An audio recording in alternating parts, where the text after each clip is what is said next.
하나님 아버지, 오늘 하나님께서 우리에게 주신 생명과 호흡을 가지고 주 예수 부활하신 날에 기쁨과 감사하는 마음으로 예배합니다. 하나님의 말씀을 전하고 듣는 우리 모두가 부활의 기쁨으로 충만하게 하여 주시옵시고, 그 부활의 기쁨이 소망이 되어서 하나님 앞에 행하는 모든 일들의 목표가 되고 또 기쁨이 되게 하여 주옵소서. 믿음으로 헌금한 손길 위에 복을 주시고 저들이 주의 은혜와 부활에 감사하는 만큼 저들의 삶에 하나님께서 감사할 복의 증거들이 더 많아질 수 있도록 하나님께서 베푸시고 함께하여 주시옵소서. 예수님의 이름으로 기도하였습니다. 아멘. 하나님의 말씀은 요한계시록 20장 4절에서 6절까지 말씀을 함께 같이 합독하겠습니다. 요한계시록 20장 4절에서 6절까지 말씀을 함께 합독하겠습니다. 함께 읽습니다. 시작. 또 내가 보좌들을 보니 거기에 앉은 자들이 있어 심판하는 권세를 받았더라.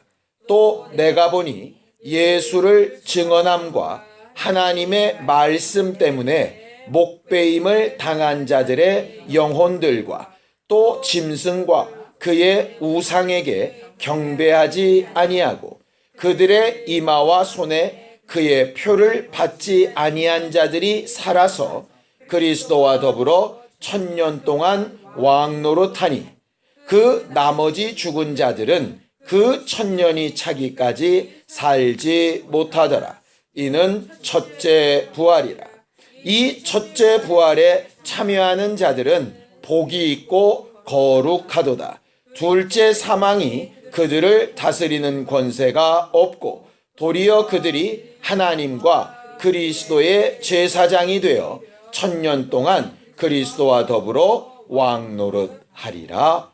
아멘. 하나님은 우리에게 항상 있어야 될 것 3가지에 대해서 말씀하십니다.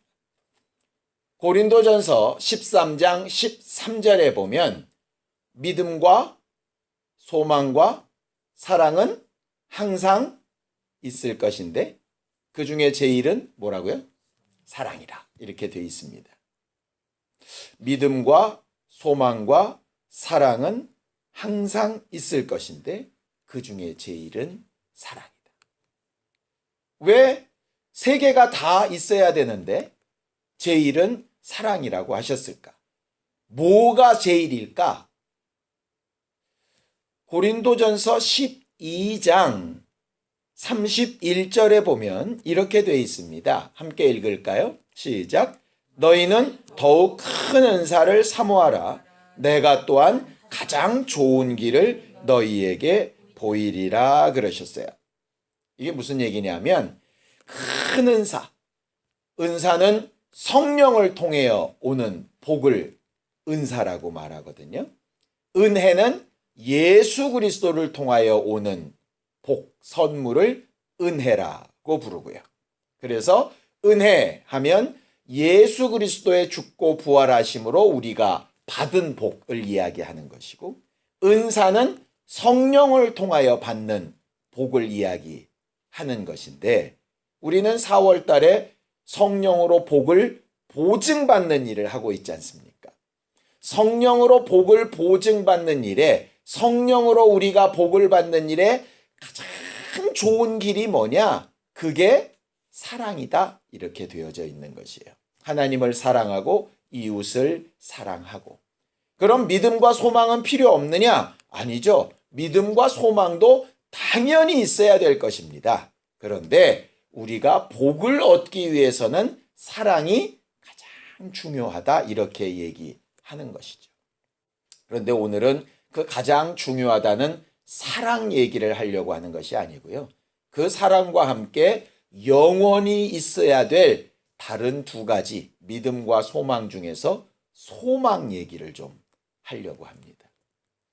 현 시대 우리가 지금 이 세상을 사는 일에 성령으로 복을 보증받는 데에는 사랑하는 일이 가장 필요합니다. 그런데 우리가 마지막 날을 기대하고 마지막 날을 우리가 소원할 때에는 우리에게 꼭 있어야 될 것이 바로 이 소망이라 하는 거예요. 세상 사람들도 다 소망을 가지고 삽니다. 오래 살 소망, 건강하게 살 소망, 돈 많이 벌 소망, 또 가족들과 오래도록 같이, 아니면 내가 있는 형편이 정말 좋다면 이 형편이 계속되는 걸로, 형편이 너무 마음에 안 들면 이게 빨리 좀 사라지는 걸로, 뭐 여러 가지 소원함과 소망이 있죠. 여러분들은 뭘 소망으로 삼습니까? 예배 빨리 끝났으면 좋겠다? 아니면 이 일 빨리 끝나고 뭐 딴 거 해봐야지? 뭐 이런 소망이 있으십니까? 성경은 이런 소망을 가지라고 말을 합니다. 자, 사도행전 24장 15절입니다. 함께 읽습니다. 사도행전 24장 15절 시작. 그들이 기다리는 바 하나님께 향한 소망을 나도 가졌으니 곧 의인과 악인의 부활이 있으리라 함이니라 그랬어요. 바울은 우리가 반드시 가져야 될 소망의 끝, 맨 마지막 소망이 뭐냐? 오래 사는 것도 소망이 아니고 건강하게 사는 것도 소망이 아니고 돈 많고 평안하고 잘 되는 것도 소망이 아니라고 이야기합니다. 왜 그러느냐? 소망은 소망인데 그 소망의 맨 마지막은 항상 뭘로 끝나느냐 하면 죽음으로 끝나게 돼 있어요. 아무리 오래 살아도 끝은 죽습니다. 아무리 건강해도 끝은 죽고요. 아무리 젊어도 끝은 죽고 아무리 돈이 많아도 끝은 죽습니다. 우리는 얼마 전에 우리나라의 제1위 항공사 회장이 죽는 걸 봤습니다. 그 이전까지 재판받고 온갖 구설수에 있고 막 그렇게 고생하다가 화병으로 돌아가셨다는데, 저는 그 죽음을 보면서 이런 생각이 들었어요. 이렇게 죽을 거 뭐 그렇게 욕먹으면서 살았을까? 그런 생각 안 드십니까?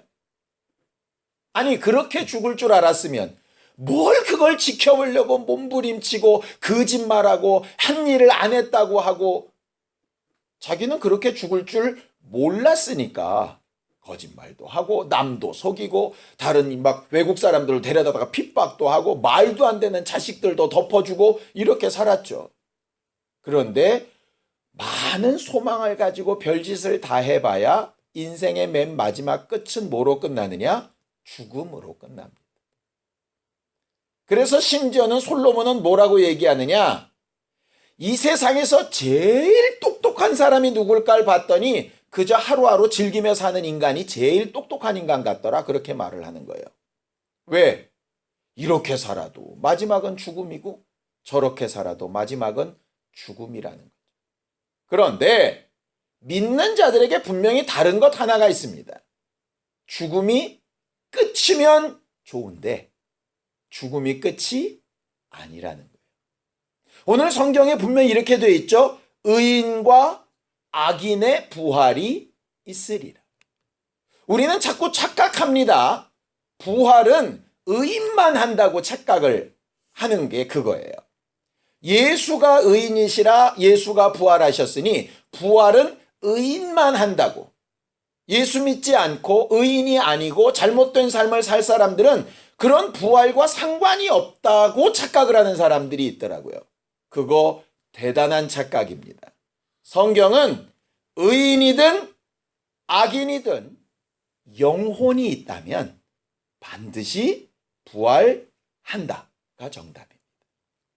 오늘 부활이 뭔가 좀 찾아보죠. 자, 고린도전서 15장 42절에서 44절까지 말씀을 함께 같이 합독하겠습니다. 고린도전서 15장 42절에서 44절입니다. 함께 읽습니다. 시작. 죽은 자의 부활도 그와 같으니 썩을 것으로 심고 썩지 아니할 것으로 다시 살아나며 욕된 것으로 심고 영광스러운 것으로 다시 살아나며 약한 것으로 심고 강한 것으로 다시 살아나며 육의 몸으로 심고 신령한 몸으로 다시 살아나나니 육의 몸이 있은즉 또 영의 몸도 있느니라.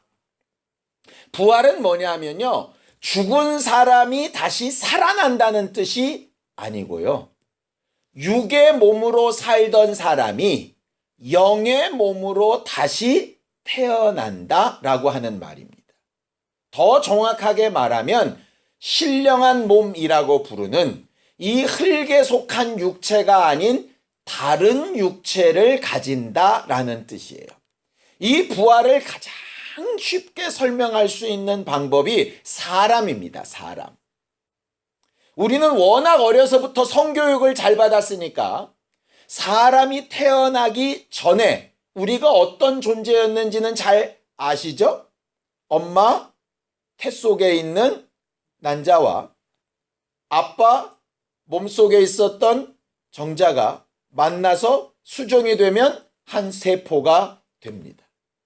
그 세포의 모습은 지금 우리의 모습과 같지 않습니다. 그 모습이 엄마 태 속에서 자라서 근 9달 정도를 잘 보존하게 되어지면, 그러면 그 아이가 처음 잉태될 때와는 전혀 다른 모습으로 출산하게 되죠. 그렇게 출산한 사람이 길게는 요새 90년 가까이 살아가다가 그 90년 가까이 산 육체를 벗게 되어지는 날, 그 영혼이 새로운 모습을 입는 것, 그것을 부활이라고 말합니다. 엄마 태 속에서 생명을 가지고 태어난 아이를 출산했다고 말하고요, 그 안에서 생명이 끊어져서 나온 아이를 사산했다고 말합니다. 나온 모습은 있는데 생명이 없는 거죠. 영혼이 생명 없는 죄인의 부활이 사산처럼 사라지는 것이라면 차라리 더 좋을 수 있습니다. 왜냐하면 죽음은 끝나니까요. 그런데 문제는 태 속에서 나오는 아이는 생명이 붙어있는 아이와 그렇지 않은 아이로 갈라지는데, 새로운 몸을 입고 부활로 나오는 사람은 의인과 악인의 부활이 생명을 가진 것으로 똑같이 드러난다는 데 문제가 있어요. 끝이 아니라는 얘기입니다. 이걸 예수께서는 이렇게 얘기하십니다. 자, 요한복음 5장 28절에서 29절까지 말씀을 함께 같이 합독하겠습니다. 시작. 이를 놀랍게 여기지 말라. 무덤 속에 있는 자가 다 그의 음성을 들을 때가 오나니 선한 일을 행한 자는 생명의 부활로, 악한 일을 행한 자는 심판의 부활로 나오리라. 왜 하나님께서는 악한 자들도 부활로 나오게 하실까? 감각이 있고 생명이 있고 느낌이 있고 감정이 있는 그런 부활로 왜 악한 자들도 나오게 하실까? 심판을 하셔도 확실하게 알고 느끼도록 심판하시기 때문이에요. 제가 과거에 재밌는 기사를 하나 봤습니다. 사형수인데요. 사형수가 교도소 내에서 사형을 기다리고 있었습니다. 사형을 기다리고 있는데 사형 날짜가 언제일지 모르고 그게 계속 다가오는 게 너무 두려우니까 이 사람이 뭘 택했냐면 자살을 택했어요. 그래서 몰래 옷을 찢어가지고 창살에 줄을 매서 목을 매달았습니다. 근데 교도관이 그거를 발견하는 거예요. 살렸을까요? 죽였을까요? 살렸습니다. 살려서 그 목을 풀어가지고 의무대에 보내가지고 그를 막 심장 마사지 시켜가지고 살려내요. 그 사람 원래 뭐 해야 될 사람이라고요? 사형시켜야 될 사람이에요. 그런데 왜 살리느냐? 이 사람이 합법적으로 제대로 고통받고 제대로 사형시키기 위해서 살려내는 거예요. 좀 잔인하지 않습니까? 어차피 죽을 사람 내버려 두면 좋을 텐데 그런 자유도 허락하지 않는 거예요. 왜냐하면 사형죄는 막말로 자기 스스로 목숨을 끊는 것도 사치인 거죠. 하나님은 그렇게 대단히 사랑이 넘치시기도 하지만 한번 아니라고 하신 부분에 대해서는 결단코 죄 없다 하지 아니하시고 넘어가시지 않는 하나님. 저는 이 심판의 부활이라는 얘기를 들을 때마다 가슴이 이렇게 막 쿵쿵 뛸 때가 있어요. 우리는 흔히 사랑의 하나님, 위로의 하나님, 은혜의 하나님, 모든 것을 다 용납하시는 하나님만 자꾸 우리가 찾게 되잖아요. 그런데 하나님의 본성 안에는 우리로서는 상상할 수 없을 만큼 어찌 보면 잔인하고 어찌 보면 너무나도 분명한 하나님의 판단 기준이 사실 있다라고 하는 거죠. 그래서 우리가 하나님을 오해하면 안 되는 거예요. 이 정도는 하나님이 넘어가 주시겠지. 그러면 정말 감사한 일인데 그렇지 않으면 문제가 심각해지게 되는 거죠. 예수께서 우리를 죽은 상태에서 불러내어 부활로 이렇게 나오라 하실 때에 어떤 이는 심판의 부활로, 어떤 이는 생명의 부활로 이렇게 나오게 될 겁니다. 그때 우리는 어떤 부활로 나아갈 것인가 굉장히 잘 선택을 해야 하는 것이죠. 부활이 없다면 성경은 이렇게 얘기합니다. 자, 고린도전서 15장 19절입니다. 함께 읽습니다. 시작. 만일 그리스도 안에서 우리가 바라는 것이 다만 이 세상의 삶뿐이면 모든 사람 가운데 우리가 더욱 불쌍한 자이리라. 아까도 말씀드렸죠? 솔로몬이 생각할 때에 부활이 없고 영생이 없고 다시 살아나서 의의 사람은 생명으로 악의 사람은 심판으로 받는 것이 없다면 우리를 지금 이렇게 제한하면서 고난을 감수해 가면서 남을 위하여 희생해 가면서 봉사해 가면서 사는 삶은 대단히 미련하고 무식한 삶입니다. 피곤해 죽겠는데 이 시간 나와서 예배 시간에 앉아 있는 건 제일 미련한 삶입니다. 뭐 때문에 신앙생활 하는 거예요? 우리가 하나님께 가서 받을 게 없다면 뭐 하려 하는 겁니까? 어저께 우리는 이종석 목사님 설교를 통해서 그 어머님 얘기를 드렸죠? 85세가 넘는 분이 그 밀대를 밀면서 상록수역에 나가서 왜 전도한다고요? 예수 앞에 섰을 때 부끄러울까 봐. 그게 없으면 그런 수고를 할 필요가 없는 거예요. 근데 우리를 잘 돌아보기 바랍니다. 정말 우리는 그런 마음으로 살고 있습니까? 우리 예배가 하나님 앞에 부활로 섰을 때 지금 이 모습이 부끄러울까 봐 정신 차리며 예배합니까? 우리가 하나님 앞에 드리는 헌금이 하나님 앞에 섰을 때 부끄러울까 봐 힘을 다하여 합니까? 내가 다른 영혼들을 위해서 내가 사랑을 베풀고 관심을 두고 말씀에 순종하고 하는 것이 부활의 때에 상을 받고 반대로는 부끄럽지 않으려고 그렇게 마음 가지고 합니까? 아니면 아무 개념도 없이 예배해 왔으니까 예배하고 사람들이 눈으로 보니까 그 자리에 앉아 있고 남들에게 좀 칭찬 듣고 싶으니까 뭔가 수고하는 것 같고 남들 다 하는데 안 하면 좀 이상하니까 같이 함께 좀 움직이고 혹시 그렇게 하는 거 아닙니까? 부활절이 뭐냐면 예수가 분명히 부활하신 것처럼 우리도 반드시 부활하는 날이 있을 텐데 부활하는 그날에 우리는 하나님 앞에 어떤 모습으로 설 거냐 하는 것을 지금 생각해 봐야 하는 거예요.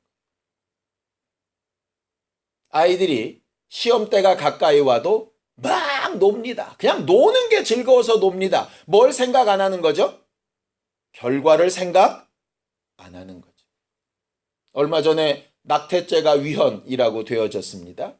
저는 뭐 그게 옳다 그르다 그걸 판단하고 싶지는 않습니다. 낙태죄라는 것이 법으로 정해져 있어도 맘대로 사는 사람은 맘대로 살고요. 그 낙태죄가 법으로 죄가 아니라고 하여도 그 생명에 대한 책임을 아는 사람은 함부로 행동하지 않습니다. 이건 법의 문제가 아닙니다. 내가 그 다음에 책임질 일에 대한 선택의 문제거든요. 제정신이 박혔으면 법이 있고 없고와 상관없이 내 행동의 결과에 어떤 책임을 져야 될지가 분명해지게 되는 거예요. 신앙생활은 그 분명한 결과를 부활이라고 하는 소망으로 두고 부활의 때에 오늘 이 순간 내 삶이, 이 선택이, 이 행동이 어떻게 보상될 것인가를 제대로 판단하는 겁니다. 그게 없다면 말 그대로 좋은 게 좋은 걸로 살면 제일 좋아요. 그저 남들과 얼굴 붉힐 필요 없어요. 뭐가 옳으냐 그르냐 따질 필요도 없어요. 야, 넌 그대로 살고 난 나대로 살 거야. 괜찮아. 이 세상 살고 죽으면 끝인데 뭐. 그런데 그게 아니니까 문제인 거죠. 왜 전도해야 할까요? 우리 교회 채우려고요? 넓게 만들어놨으니까 자랑하려고요? 그거 아닙니다. 그 사람 인생의 결과가 어떨지를 알기 때문이에요. 부모가 자식이 공부하기 싫은 걸 뻔히 알면서 친구들이랑 놀러 나고 게임하느라고 밤새는 게 너무 좋은 거를 너무 잘 알면서 그걸 왜 제한합니까? 그 결과를 아니까요. 저렇게 살면 안 된다는 걸 아니까요. 그래서 전도하는 겁니다. 우리 교회를 채우기 위해선 전도할 필요 없습니다. 여기 사람 많고 적고 다 필요 없습니다. 그거 하나도 안 중요합니다. 중요한 건 내가 예수를 전해서 부활의 소망을 알게 한 사람과 그렇지 아니한 사람의 삶과 그 결과가 완전히 달라지기 때문이에요. 그런데 문제는 뭐냐? 안다고 하는 우리도 그렇게 안 산다 이 말이에요. 부활이 있다라고 믿는 사람도 먼 부활을 생각하는 거예요. 그저 하루하루 나 즐겁고 좋고 내 마음에 들면 모든 것이 다 끝나는 거예요. 그러면서 입으로는 부활을 사모한대요. 진짜 사모하는 거 맞습니까? 우리가 인생 살면서요, 어떤 목표가 있으면 그 목표를 앞두고 뭔가를 제한할 줄 압니다.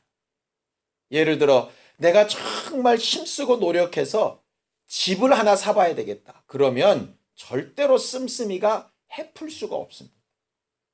요새 사람들이 왜 죽겠다 합니까? 그렇게 줄이고 허리띠를 졸라매도 집을 못 살 거라는 걸 아니까 사람들이 낙심하는 거잖아요.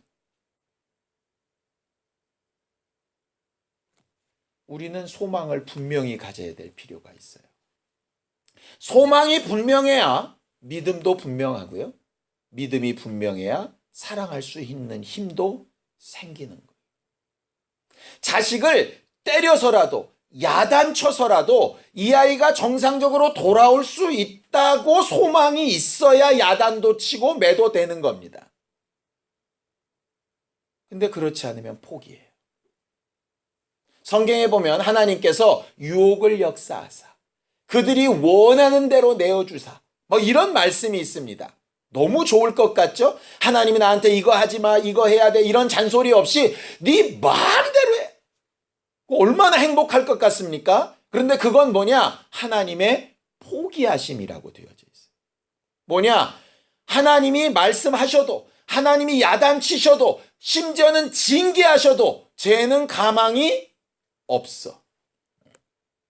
그러니 어떡하겠어요? 죽는 순간까지 마음이라도 편하게 살아라. 이렇게 하는 거죠.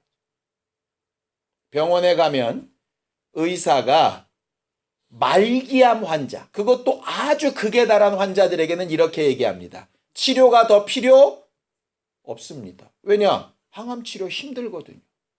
방사선 치료 괴롭거든요. 뭐라고 얘기합니까? 집에 돌아가셔서 드시고 싶은 거 드시고 하고 싶은 거 하시고 편하게 그냥 사세요. 소망이 없으면 그렇게 삽니다. 여러분들이 바라는 소망이 그겁니까? 앞에 소망 없이 그저 편하면 최고입니까? 그렇다면 여러분들은 신앙인 아닙니다.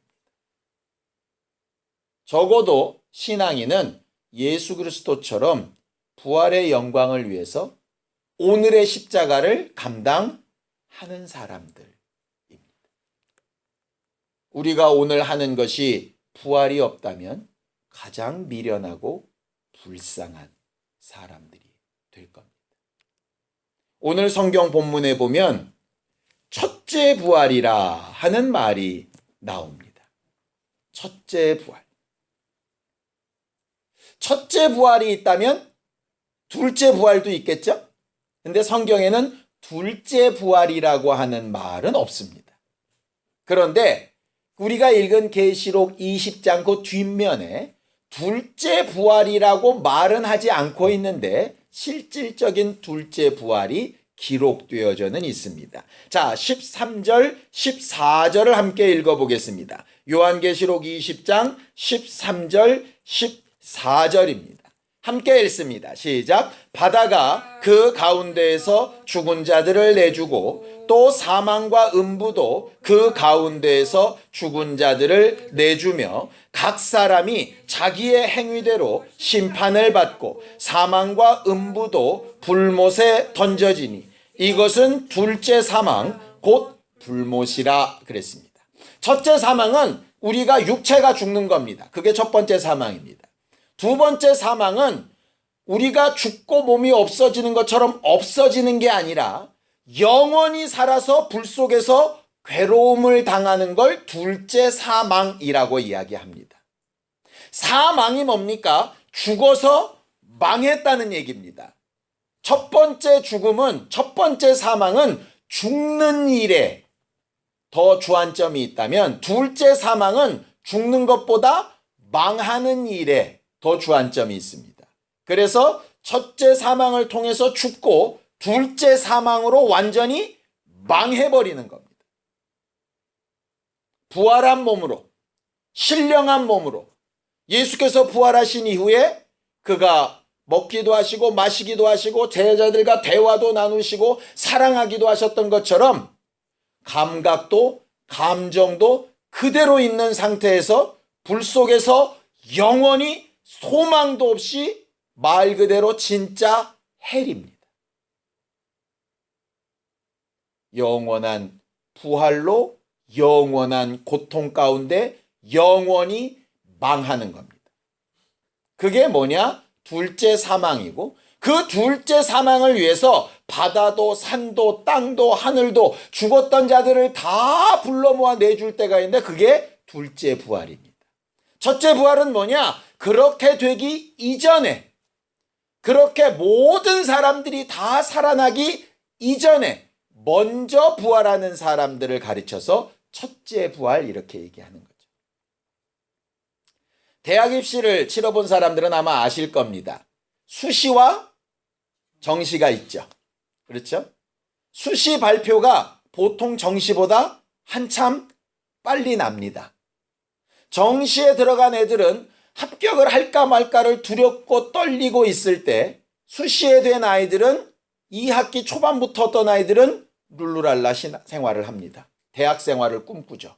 왜? 이미 합격했거든요. 첫째 부활이 마치 그와 같은 거예요.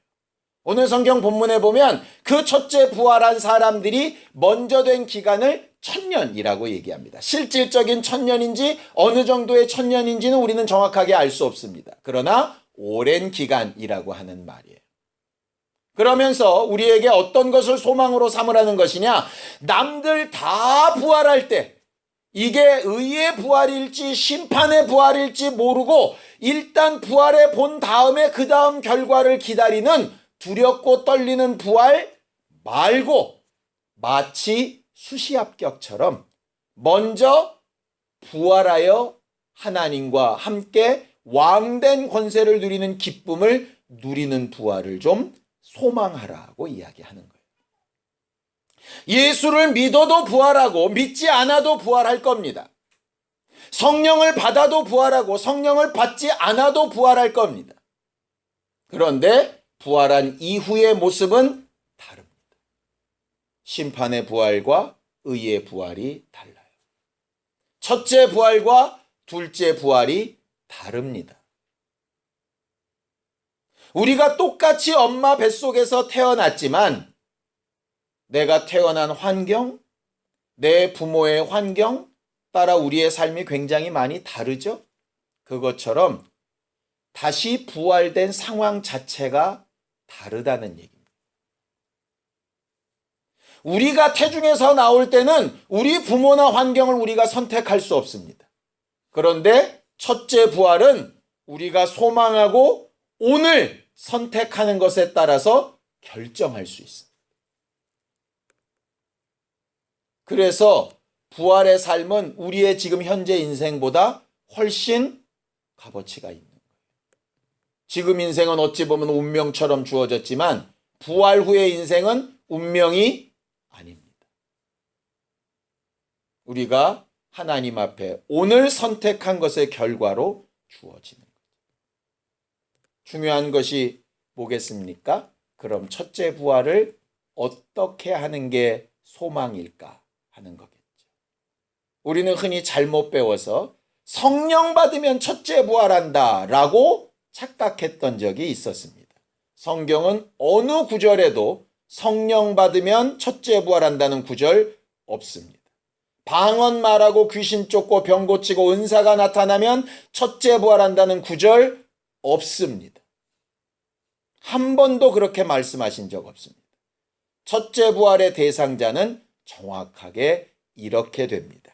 자, 요한계시록 20장 4절입니다. 함께 합독하겠습니다. 시작. 또 내가 보좌들을 보니 거기에 앉은 자들이 있어 심판하는 권세를 받았더라. 또 내가 보니 예수를 증언함과. 첫째 부활에 들어가는 자들의 첫 번째 조건은 예수를 증언하는 것입니다. 부활하신 예수를 증언하는 것입니다. 그래서 스데반은 돌에 맞아 죽어가면서까지, 야고보는 목이 잘려가면서까지 부활하신 예수를 증거하는 겁니다. 첫째 부활의 첫 번째 조건은 성령 받는 것도 아니고 기도 많이 하는 것도 아니고 예배당 짓는 것도 아닙니다. 부활하신 예수를 증언하는 것입니다. 두 번째가 뭡니까? 하나님의 말씀 때문에 목베임을 당한 자들의 영혼들입니다. 꼭 목 잘려 죽어야 되느냐? 총살당하면 안 되냐? 목 매달려 죽으면 안 되냐? 자연사하면 안 되냐? 그러면 사도 요한은 순교가 아닐까요? 여기서 목베임을 받는다라고 하는 말의 원뜻은 하나님의 말씀, 예수 그리스도를 내 머리로 삼고 내 머리를 잠시 떼어놓다 하는 말이에요. 내가 하고 싶은 것이 있고 내가 생각하고 있는 것이 있는데 내 생각과 하고 싶은 것을 내 몸에서 떼어놓고 예수 그리스도의 말씀, 하나님의 말씀을 내 머리로 삼아서 순종하는 자들이라고 하는 뜻입니다. 전도하기 싫을 때 말씀 때문에 전도하고, 헌신하기 싫을 때 말씀 때문에 헌신하고, 사람의 말이 아닙니다. 신앙생활 할 때도 무엇을 선택하고 결정할 때도 내 감정, 내 생각이 아니라 하나님의 말씀 때문에 내 생각을 꺾는 자들이라고 하는 말입니다. 세 번째가 뭐죠? 함께 읽습니다. 시작. 또 짐승과 그의 우상에게 경배하지 아니하고 그들의 이마와 손에 그의 표를 받지 아니하는 자들이 살아서 그리스도와 더불어 1000년 동안 왕노릇한다 그랬습니다. 목숨이 위경에 달려도 이 표를 받지 않으면 살 수 없고 죽는다 해도 거기에 타협하지 않고 하나님이 생명이신 것을 알고 그 마음의 지조를 지키는 자들이라고 하는 말이에요. 예수를 증언하게 하시고 내 생각을 꺾어 말씀에 순종하게 하시고 죽음의 위협 가운데서도 믿음을 지키게 하시는 분이 성령이시기 때문에 성령을 받으면, 성령 충만하면, 성령 충만하여 제대로 살면 첫째 부활에 참여할 가능성이 높다? 그건 맞습니다. 그러나 성령 과거에 어느 때 받았다면, 그 증거가 있다면 첫째 부활한다? 틀렸습니다. 부활하신 예수를 증언하는 것과 하나님의 말씀으로 내 생각을 잡아 꺾는 것과 죽음의 위협 앞에서도 믿음을 지키는 것. 우리가 오늘 신앙생활하는 이유입니다. 첫째, 부활을 소망하기 때문입니다.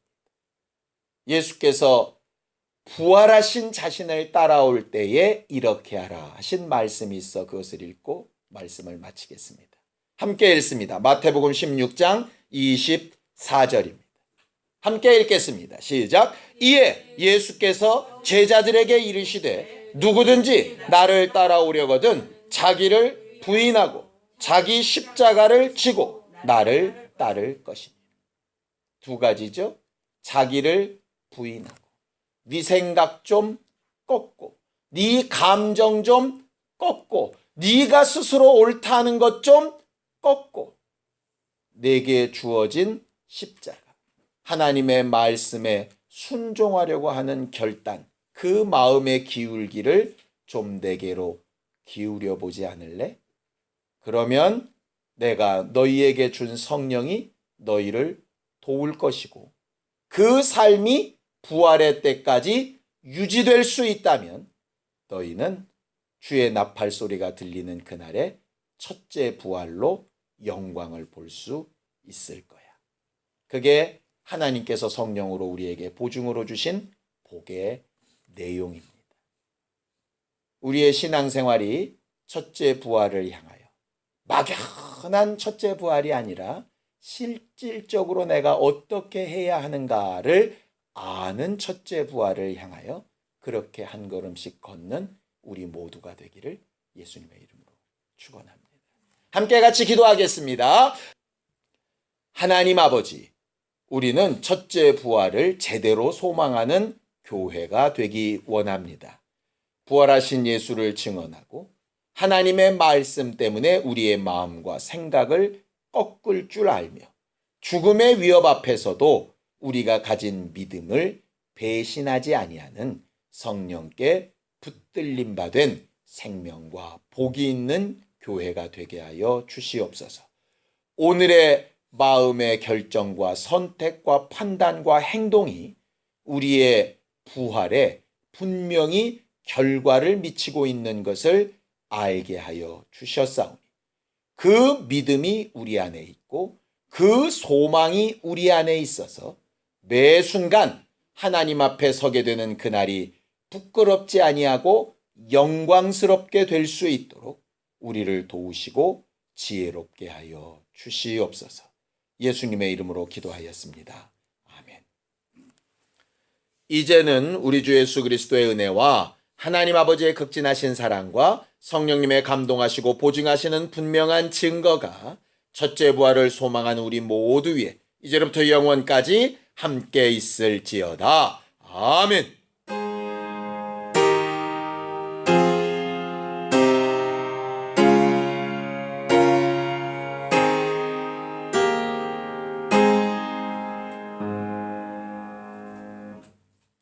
우리 예배 받으신 하나님 앞에 감사한 박수 끝내겠습니다. 감사합니다.